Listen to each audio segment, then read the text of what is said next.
Often on a bar exam hypothetical, it's designed to be an absolute racehorse, and this one's no exception. Look at the two calls. First one is claims for Walker v. Booker. Second one, claims for Walker v. The News. We don't know what the subject is. Likely it's going to be torts. You knew because you saw the title of this. Booker is the owner of the bookstore. Walker, a clerical worker in a nearby office, came into the bookstore every day at lunchtime to browse. Booker became annoyed because Walker read books and magazines but never bought anything. Finally, Booker told Walker that he would call the police if Walker came into the store again. They're setting us up for Booker to harass Walker in some way. They're telling us Booker's mental state. So what do we have? Walker returned the next day and Booker called the police. Booker made a citizen's arrest of Walker for violation of the local vagrancy ordinance that made it a misdemeanor to loiter in an annoying fashion in any place open to the public. Walker objected loudly to the arrest, yelling, "You can't arrest me, I didn't take anything." All right, so far I can see a couple of claims that Walker could make against Booker. How about malicious prosecution? And along with that goes abuse of process. And he made a citizen's arrest, which tells me I could probably raise a claim for Walker against Booker for false imprisonment. In any case, this sets up call 1. And I don't know if I'm going to get more facts that will help me with that call later in the hypothetical, but I've got a good start on it right now. And those 3 causes of action would take me a while to write up. False imprisonment with the defense of shopkeeper privilege, malicious prosecution, and abuse of process. That's a hefty call.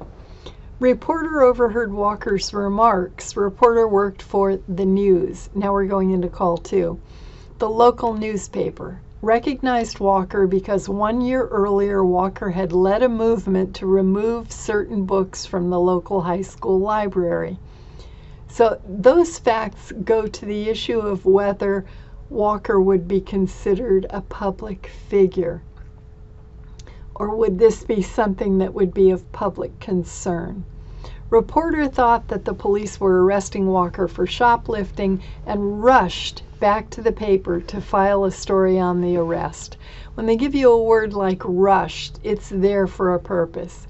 This is telling you that reporter was careless, right? That there was some reckless disregard going on here. The next day, the news reported that Walker had been arrested for shoplifting in a story headlined, "Book Burner Arrested for Book Theft." So now, on call 2, we have a huge issue of defamation. What else could I raise on call 2? Defamation is the obvious one, but this is a broad call. What claims, if any? So besides defamation, I'm going to think about intentional infliction of emotional distress. I'm going to think about the privacy torts. How about false light as a privacy tort that I could raise here? Okay. And of course, as I said, I want to remember that when I do a defamation analysis, I have to analyze whether Walker is a public figure. Because it says 1 year earlier he led a movement to remove certain books from the local high school library.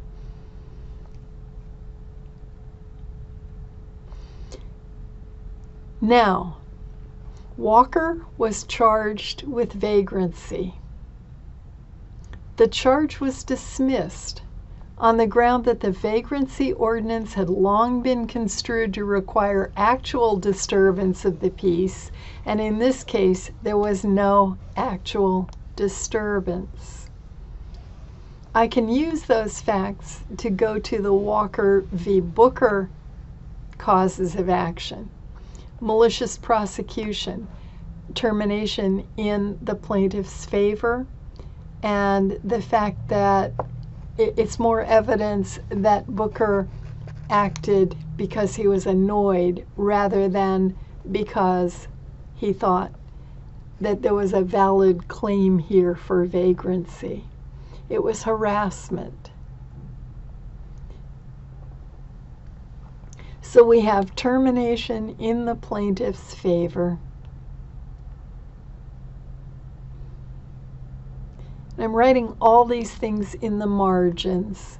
I should have written up there abusive process and the idea of intentional infliction of emotional distress as well, and false imprisonment. So let's take a look at the law. Let's open our schema. This is our software platform where we've put all the law that you need to memorize for the bar exam. And if we go to other heavily tested torts, you'll see that we have a section for improper litigation. And when you see that, you raise two causes of action, either malicious prosecution or wrongful civil proceedings, and then abusive process. Here we have malicious prosecution because we have a criminal action. He's called police and had him arrested. What do we need for malicious prosecution? We need institution of criminal proceedings against the plaintiff. We need termination in the plaintiff's favor. We need the absence of probable cause, an improper purpose, and damages. That's what I would be analyzing in my cause of action for malicious prosecution. But anytime you raise that, you also want to raise abuse of process.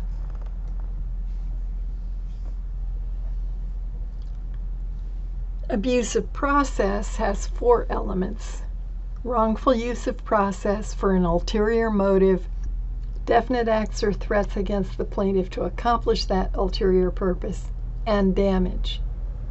So that's what I would raise as causes of action for under improper litigation. Everyone knows the elements to false imprisonment, so I'm not going to open that in our schema.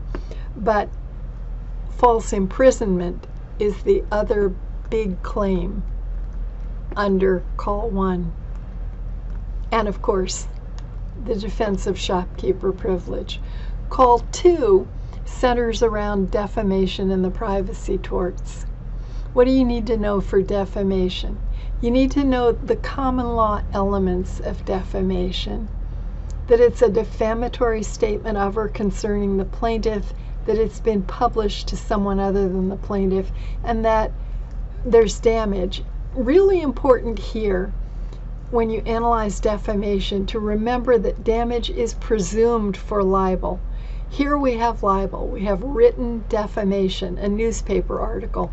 So it would be a mistake to try to convince the grader that there's been some sort of damage, that there's been a monetary loss, because it's presumed here. It's libel. Now, what about the constitutional overlay? The tension between our First Amendment free speech right and our right to be protected against this kind of damage. Here we have matters of public concern and public figures. Big issue, is Walker a public figure? Public figure is someone who's achieved pervasive fame or voluntarily assumes a central role in a particular controversy, and the defamation is related to that role. You can analyze that either way here.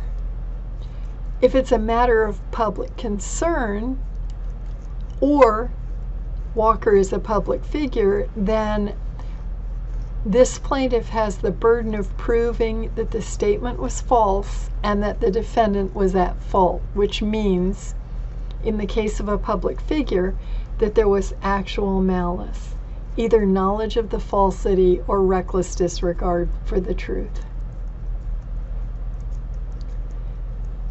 That's really all the law you need to know and memorize, but you need to understand it and how to apply it.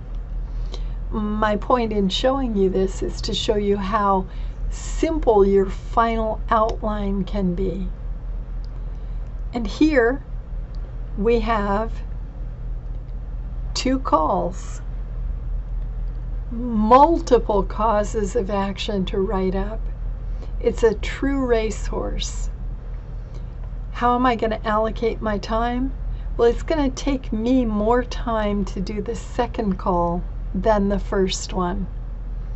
It's much more detailed for me to analyze defamation than it is for me to analyze false imprisonment and malicious prosecution, abuse of process. Even with the defense to false imprisonment, the shopkeeper privilege.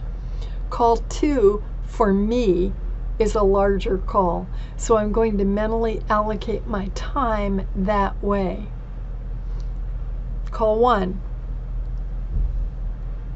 false imprisonment, malicious prosecution, abuse of process. If I have time, intentional infliction of emotional distress, but I'd keep that really brief. Call 2, a full-blown defamation analysis with a public figure analysis, falsity and fault. And then the privacy tort, false light. You could also try intentional infliction of emotional distress for that one. You could come up with other causes of action, but the main one there is defamation. You can handle these racehorses if you have an organized structure of law in your mind and you don't have to think about the rules and that organization when you're on the exam. So it's sitting there in your mind. The facts are clear in a hypothetical like this. This one doesn't give you extraneous facts. All the facts go to causes of action. And so you can just work your way right down them. This takes some practice, but understand when you're practicing, it's going to take you longer because you have not yet memorized the law. When you get to your exam, you will have memorized it, and that structure will be there for you.